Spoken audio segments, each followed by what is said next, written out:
Hey, what's up, everybody? Welcome back, Championship Leadership Podcast. And today we have a special one for you, William Santana Li with Knightscope, company Knightscope out of Silicon Valley in California. Thanks for being here today, William. Appreciate it. Thanks, Nate. Appreciate you having us. Yeah, absolutely. So before we hop into a little bit more about you and Knightscope and what you guys are up to, I always like to ask this question. Championship Leadership's the name of the podcast. So what kind of comes to mind for you when you hear championship leadership? What's that mean to you when you hear that? Championship leadership. I mean, you got to really strive for it. There's all kinds of leadership type of things. And to me, the best way you can become a champion as well as a leader is you got to pick something that you're deeply, almost irrationally attached to, because the track or the journey to becoming a leader can be a very long one, and you're going to get challenged every which way possible. And if you're not willing to go down to the mat, like when it gets really, really, really bad and you're about to give up, you got to have something that you're so tied to emotionally, psychologically, that you're willing to fight for it to the very end. And that's the only way you're likely going to become a champion. Yeah, absolutely. I love that. Why don't you tell us a little bit about yourself and Knightscope, and maybe a little bit of the journey on what's brought you to where you are today, and what you guys are up to with Knightscope for those that aren't familiar. Sure. So my name is Bill Lee. I'm the chairman and CEO of Knightscope and one of the co-founders. By way of trade, I'm an ex-automotive executive. Spent, 10 years, 12 different jobs, 4 different continents at Ford Motor Company, building cars. I pretty much worked in every functional area, in engineering and manufacturing rationalization, finance, market research, product strategy, a lot of product development work. My second to last job there, I was a director of mergers and acquisitions, as I like to say when we're running around buying everything. And my last job, ill-advised, I was an entrepreneur. I built a company for Ford. So I had, after 6 months and 23 executive reviews, convinced the board to release $250 million to me to do a roll-up in the used parts industry.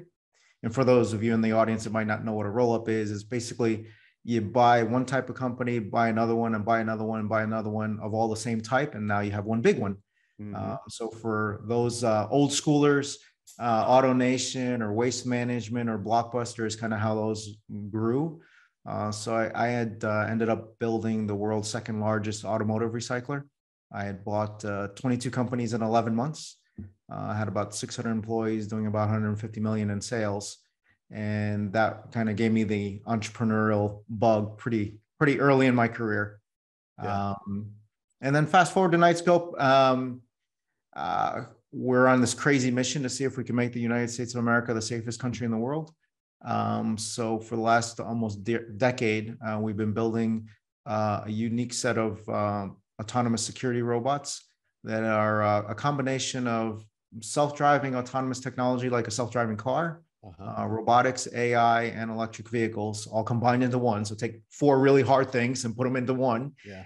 And have these running around the country 24/7, helping officers and security guards better protect the places you live, work, study, and visit. That's incredible. So could you dive in a little bit more into exactly how that works? Sure. We work for Big Brother, and the robots are coming to kill everybody and take everyone's job. And sorry, wrong. So the robots do 2 different things. One is to just physically deter negative behavior. So crime has a $2 trillion negative economic impact on the U.S. every single year. If you're not convinced that we have a problem, just Google FBI crime clock and click on that, and you'll see that every few seconds there's a horrendous violent crime or property crime occurring in our country. And the idea is, one, to just provide a physical deterrent. So if I put a cop car in front of your home or your office, criminal behavior changes. Sure. So you put a 5 foot tall, 400-pound robot roaming around on its own. It's not remote controlled. Strobe lights going, it says police or security on the side, and you pull into that parking lot and you want to go steal a vehicle, like you're going to at least do a double take before you go do that. And that just being there stopped a lot of silliness from happening in the first place. And then second is just to give the officers and guards eyes, ears, and voice on the ground, multiple locations at the same time, so they can remotely monitor what's going on, 360-degree, high definition live streaming video at eye level, not the top of your head. The machines can read several hundred license plates a minute. You can speak through a machine as if it's a mobile PA system. So think of it as kind of really powerful tools for the officers and guards to have superhuman capabilities at their fingertips. Yeah, I love it. What's so as of right now, this is only something available to like law enforcement and. No, actually, we so in my opinion, it's ill-advised for younger companies to do business to government sales as the kind of initial go-to-market. Like, that's not a good idea. Yeah. So we're primarily corporate campuses, commercial real estate, a lot of hospitals, a lot of casinos, manufacturing plants, logistics facilities, basically anywhere you might see an officer guard patrolling. Either indoors or outdoors, mostly outdoors, it's likely an opportunity for us. So like a power utility substation would be another, kind of location. I mean, ultimately, would this be something where, someone could personally own one of these things down the road? So business to business first, business to government second. So we're almost done with the 2-year nightmare cybersecurity review process with the U.S. federal government. We're hoping for an ATO at the end of the year, so that would be an authority to operate. And then last, business to consumer, which is a completely different animal. That said, we do have clients that are apartment complexes, HOA, kind of larger areas where these are used. Yeah. Okay. Well, I see, if you're listening, you wouldn't see this, but if you're watching this here on YouTube, you have the big picture Star Wars image behind you. Is there any ties to that, to inspiration, if you will, to what you do with Knightscope? Yeah, it's a combination of, technology at the nth degree, but it's also the fight of, good against evil. And like, we're in it every day. We have the honor and privilege of getting up every morning in Silicon Valley and doing something about the ongoing violence in our country. And, we're kind of tired of all the bickering. We just assume go fix the problem. So that's what we're doing. What did, how do you go from many years in the auto industry to deciding to take this venture on and to that one hinges more on the personal side. Is I was born in New York City. Someone hit my town on 9/11. I'm still profoundly pissed off about it. And it's the rest of my life I'm dedicated into better securing our country. I already invested nearly a decade, and I'm prepared to invest another 2 or 3 decades to force what needs to happen. I don't think the founders of our country ever expected us to build a society where going to work, going to school, or going to a movie theater literally came with the risk of being shot or killed. Like that, I'm sorry, that's not acceptable. Right. The first role of government is to protect its citizens. But when someone shoots up a school or a church today, or a mosque, who gets fired? No one. Right. Because no one's accountable, right? At the Department of Defense, there's one person in charge, the Secretary of Defense, right? Yeah. There's a huge military complex of Northrop Grumman, Lockheed Martin, Raytheon to build a soldier, the 2+ million soldiers, every level capability you might ever imagine. Something goes wrong, someone does get fired, right? Yeah. On our own soil, that doesn't happen, right? The U.S. Department of Justice and the U.S. Department of Homeland Security have no federal jurisdiction over 19,000 law enforcement agencies and 8,000 private security firms. There's no one in charge. There's no innovation process. There's no risk capital, and there's no accountability. And so that's how we find ourselves in this mess of we give the soldiers every level of capability you might ever imagine or could never imagine in a theater of war. But 2 million people, 1 million guards and 1 million officers get up on our own soil, are willing to take a bullet for you and your family. And the level of technology that we provide to them as a country is what? The technological equivalent of a number 2 pencil and a notepad. Yeah. And that just got to stop. So that's what we're hoping to fix over the coming couple of decades. Yeah, that's incredible. I love that. Who else is out there kind of taking that stand with you guys? Are you kind of on your own when it comes to this front, or? Well, it depends on how you want to categorize this front. Are there lots of folks trying to fix the problem and try to better secure the country? Yes. From a cyber standpoint, from a physical security standpoint, from new technological tools, and we applaud all of them. We would be highly naive and arrogant to think that we're going to do this all by ourselves. Like, that's not going to happen. You're going to need a massive cross-section of the country to go, all right, enough. We need to change how we innovate in public safety.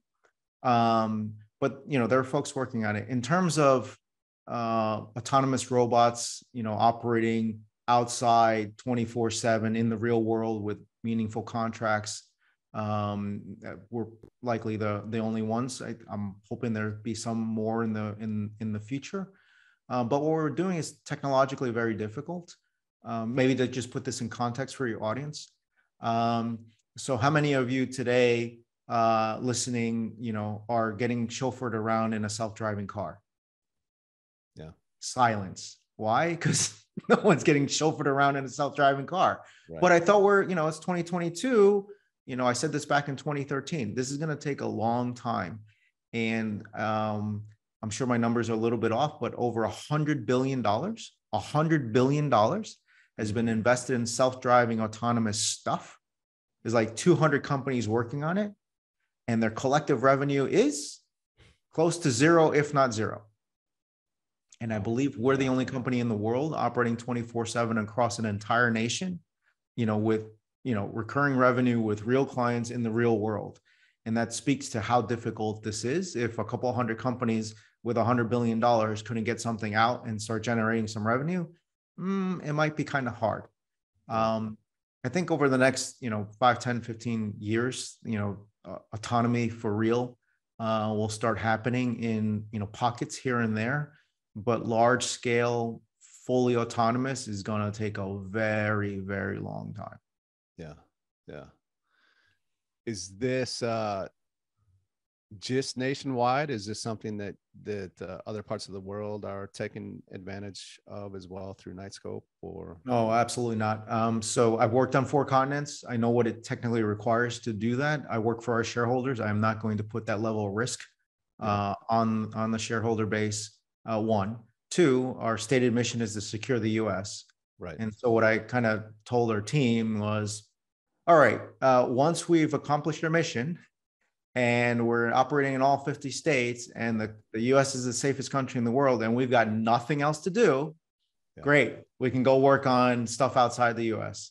And until then, absolutely not. And 95% of startups fail, and part of it is the CEO is not willing to say no. Right. And it's been painful. Don't get me wrong. Sure. You get 5, 10 years of people asking you to do stuff outside the U.S. and you keep saying no, and it becomes very, very awkward. But again, I work for our shareholders. I'm focused on long-term shareholder improvement and value creation. And one really good way is to stay focused on the problem. Yeah. Yeah. Who have been some championship leaders, coaches, mentors, people that have really impacted you in a influential way? And what are some of the characteristics that have really stood out for you that maybe have helped guide and mold who you are today as a leader? I always struggle with this question, to be frank, Nate. Yeah. I always struggle with this question. You get this question a lot? I do tons of interviews, so I get this question a lot, and I struggle with it because everyone's like, you want to pick one person or 2 people that were massive influences on you and guided you, and that never really, truthfully, never happened for me. The type of person that motivates me typically is a founder in some form. It's that slightly irrational person who's competent, smart, and driven and passionate about what they're doing. And, that could be a Steve Jobs, it could be an Elon Musk, but it could also be, I don't know, a hip hop artist who started from literally nothing and built a massive empire. And there's, more than one of them. And if you listen to those stories, or, go back to the History Channel and, listen to what happened with, how Andrew Carnegie, got going, and, my alma mater at Ford Motor Company and Henry Ford, like those stories are the ones that get me motivated. But I don't have the answer that you're looking for, which is, here are the two people that really did it for me. Like, that doesn't exist for me. Yeah, no, I do. Not really looking for an answer at all. Just always curious to hear. And you're not the only one. There's been a number of people kind of with a similar story that don't have a lot of, direct mentors or people that have really impacted them, which is always a little bit interesting to hear as well. So, I think there's probably a lot to that, and just kind of figuring it out and kind of growing. Maybe I'll take a different tack, Nate. I think one thing that I think is broken in capital formation and startups is governance. So typically a founder will sell one or two board seats at each financing to the highest bidder. Whoever wrote the largest check gets a board seat, which to me is absolutely ludicrous and plain stupid. Like, just because you wrote the largest check does not qualify you to sit on the board of a company. Yeah. And so for 8-9 years, I held out as the sole director of Knightscope, and I got heavily criticized for that. Yeah. And so maybe taking a question a different way, wanting some coaches and mentors and people I look up to, I actually handpicked the 6 independent board members. You can go to knightscope.com/board and see who I picked as we took the company public earlier this year. And you start looking at it, it's very seasoned executives who built billion-dollar companies and sold them, have stood up massive organizations to help the U.S. Department of Homeland Security, have been in the innovation process, have been extremely successful sales executives. And oh, by the way, 45% of the board is minority, 85% female.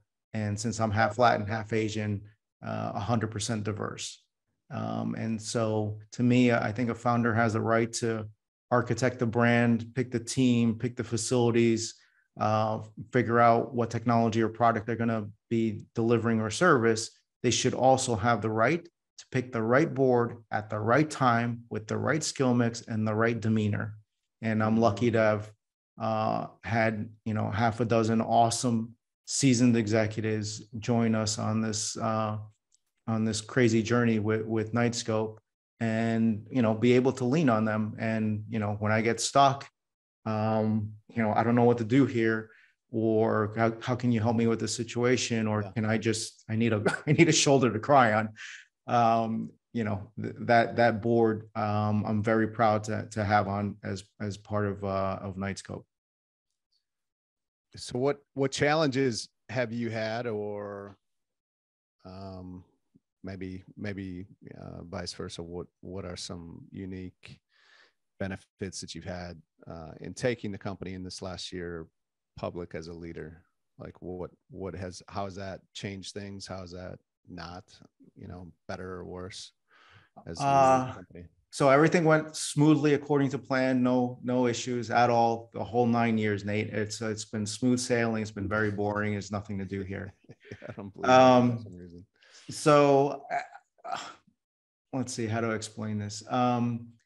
So the manner in which we raised the capital, we had raised, like, just before the listing, about north of $120 million in equity from 35,000 investors. from a massive cross-section of the US that is financially motivated and supportive of helping us figure out a way to innovate public safety.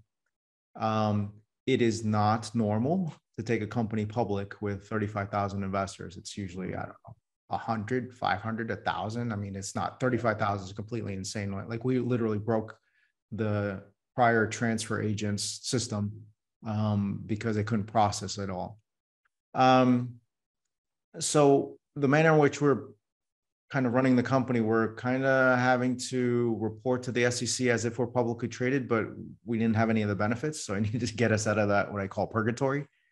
So the benefits have been one, to, get the company out there and have access to the wider capital markets. So right after the listing, we announced a $100 million committed equity facility with B. Riley. Second, I've said this publicly before, like I have some experience in mergers and acquisitions, and so is my CFO, actually half the management team. So I've been out hunting to see, if there are opportunities for us to grow, not just organically, but, be a bit acquisitive, and seeing if there's an opportunity for revenue, technology, talent, and or facilities, or all four. And we've come across a very long list of opportunities we're vetting for the short, medium, and long term. And having that currency or that ability can also help. Again, access to the wider capital markets is important.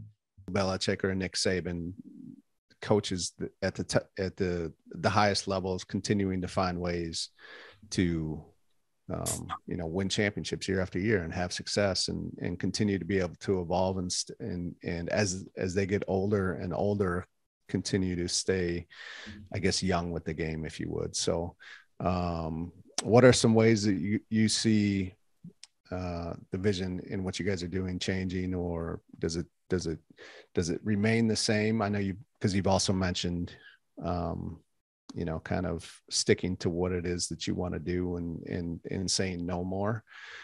So I'm just curious, kind of the vision for you short term, next 5 to 10 years, and the impact that you want to make with that. So our mission to make the U.S. the safest country in the world is a little daunting, and it's a little nuts. I mean, the country's over 200 years old. We're in our 46th president. No one's been able to fix this problem, and we're going to come in and fix it. And people are expecting, that's, one issue with the stock market is like, is it done yet? Like, right. Okay. I don't think you kind of understand the level of difficulty here. I'm not saying we're what Tesla has done and SpaceX has done is absolutely incredible. We're at least in that same quadrant of level of difficulty. Mm-hmm. So to me, looking forward, criminals and terrorists can be anywhere. Yeah. So if you believe in the mission, Knightscope needs to be everywhere. And that means every nook and cranny, both indoors and outdoors. And securing the, underpass of a bridge is not necessarily the same as securing the ATM vestibule for a bank. So we're going to need to develop a bunch of different form factors, small, medium, large, and extra large, to cover the inner workings of a U.S. federal courthouse up through a city and a highway, and everything in between. So there's going to be a proliferation of products. And then, as I often say, we need these machines to be able to see, feel, hear, and smell, and do 100 times more than a human could. So the simple math is there are 1 million guards and 1 million officers. They're running 24/7. At any given time, you can't triple shift a human. So you only have 500,000 humans trying to secure 332 million Americans across 50 states. Like, the math doesn't work. Right. But if we could put 1 million machines in network to give those 500,000 people really smart eyes and ears, and their voice on the ground, so they can do their jobs much, much more effectively, the likelihood we put a massive dent in the problem is really high. And that's what I'm focused on. How much do you battle on a day-to-day basis? Kind of maybe even a shift in people's mindset or perspective around just the idea of having, one of your autonomous robots or machines on in every nook and cranny, and like that really kind of changes the world, right? That changes the landscape, that changes, it's kind of like the Jetsons. It's is that hard for a lot of people to grasp? Is that hard for a lot of people to accept? Is there any challenge there? I'm a New Yorker, but the one thing definitely from Southern hospitality or Southern just basic etiquette fixes the problem.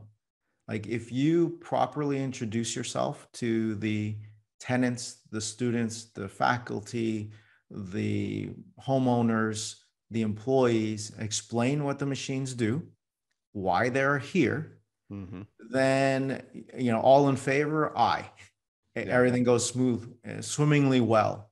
And I'm speaking from experience here. We've now Sure. operated more than 1.7 million hours across the country. We've learned a thing or two because we've seen a thing or two. Yeah. And if you don't introduce yourself and you just go put this technology out there, everything that you could possibly think is going to go wrong will go wrong, right? You have 30 years of Hollywood being a service and a disservice to what we're doing.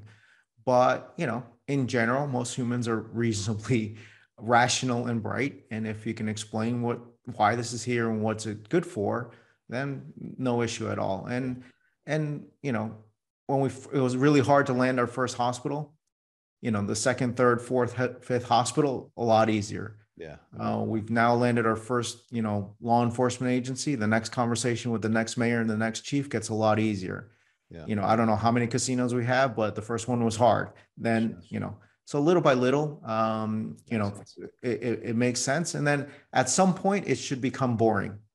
Yeah. Right. And a good example would be you today would not be able to build as a real estate developer, if you were one, a new building without a smoke detector or fire alarm. You would be like, this is actually stupid. Like, why are we having this conversation? Of course you need to have this. Yeah. At some point in the future, right, for $3, $5, or $7 an hour, you didn't want to properly secure your facility with these machines. Like, you're going to be looked at as being negligent. Yeah. So it'll take some time, but we're prepared to stick to it for the long haul. Absolutely. As we kind of near the end here, a question that I often like to ask: what's a critical moment for you? I think we all have many of these, but obviously you made the decision that you have, which has you where you are today. But had you not, be in a very different place than you are today. I think there's a lot of people, especially these last few years, going through these moments, and there's a lot of power hearing from others and how they've chose and decided in those moments. So is there a moment that comes to mind that you could share with the listeners today? It happens all the time. I mean, I've been through more than a few startups. Some of them haven't worked out.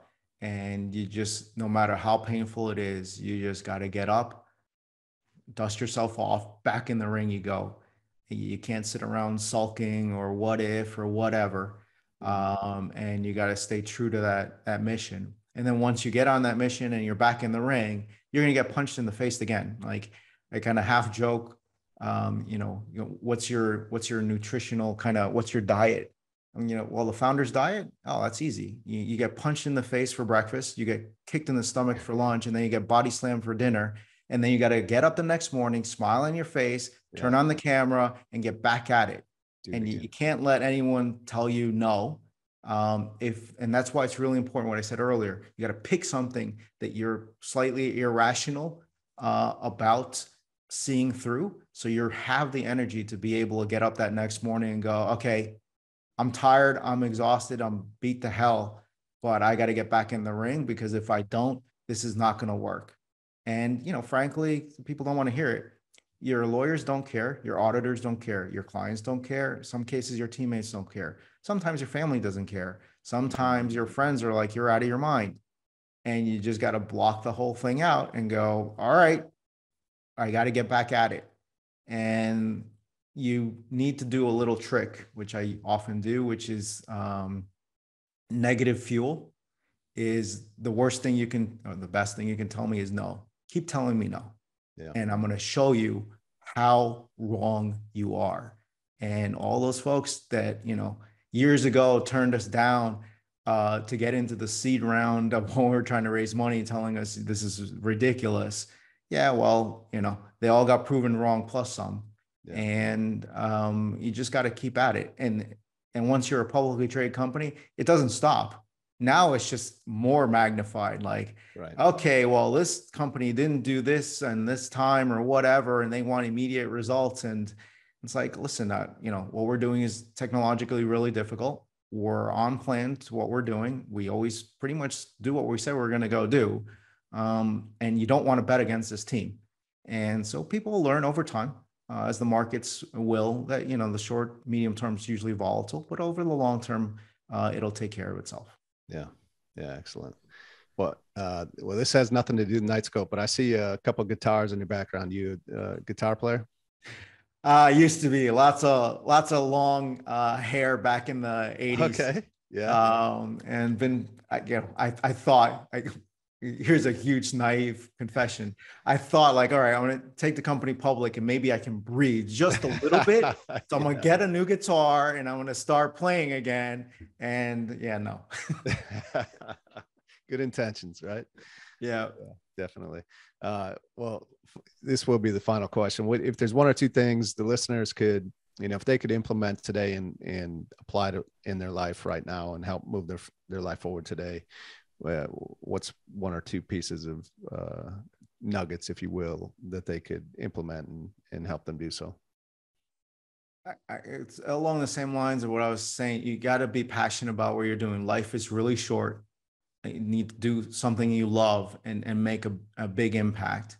You got to think it through though. You can't just like, oh, I'm passionate about X and it's just gonna magically happen. I'm just gonna download miracles from the cloud. You got to be super strategic, think the whole thing through. And once you convince yourself you're right, then you have to just force what you want to happen to happen. It is not going to take care of it by itself. The imaginary, like, oh, I just got lucky, forget it. Like you really kind of need to put in the work. And, some people criticize, like, why are you working 90, 100, 120 hour weeks? Well, part of it is you have to put in the effort. And there's a lot of things that I don't like to do that I have to do, because if you don't do them, like you can't move forward. Yeah. Part of it is I love what I do. Right. I mean, Friday nights are typically movie night with my wife, who I love dearly. And, it's a little weird, but I'm watching the movie, I'm paying attention, but I'm also in the background processing, especially if it's like some crime thing or some terrorist movie plot or some sci-fi thing. It's like, oh, cool. Did you see that treatment? Oh, that font looks really good. Hey, that's a really cool idea. Like, all I'm doing is like watching the film with like these really weird glasses on, and they're Knightscope glasses, and just kind of seeing the world through a different eye. And it's really important for you to pick early, so you can have that lens on life and don't let life pass you by when you could have been picking up little nuggets here and there to get you where you want to go. Yeah. Beautiful. What are a couple ways we can, find out more about Knightscope and are you on social media? You don't have any time for that, from what it sounds like. I'm pretty bad at it, but if here, why don't we do this? If you send me a link, a LinkedIn request, and put KSCP, which is our ticker symbol, I'll know that you listened or watched the show, and I'll be sure to accept. Also go to knightscope.com and check us out there. But we're also got the Robot Roadshow. If you want to see these robots in real life, go to knightscope.com/roadshow. It says crazy aquarium. I call it the robot aquarium, a bunch of robots in it. And we've gone now, I think we've done like 50 stops in 24 states or something like that, to get humans to actually get a chance to actually see the robots in real life. Yeah. And it's worked out really well. Yeah. We'll get those linked up. And then What was that site again? You said if we don't want to sleep anymore because we realize how much horrible things are going on that we don't even recognize. What was that? Oh, just Google FBI crime clock. Crime. I think they stopped publishing in a year or two ago. Oh, really? But you can look at the 2018, 2019, Gotcha. 2020 statistics, and it's just, every few seconds is a massive property crime or violent crime occurring in our country, and like everyone just shrugs and go like, that's okay, that's normal. It's not okay. Not okay. Yeah, absolutely. Well, thank you so much, Bill, for taking some time with us today. I really appreciate it. It's been great. All right, well, be good. We'll see you on the other side.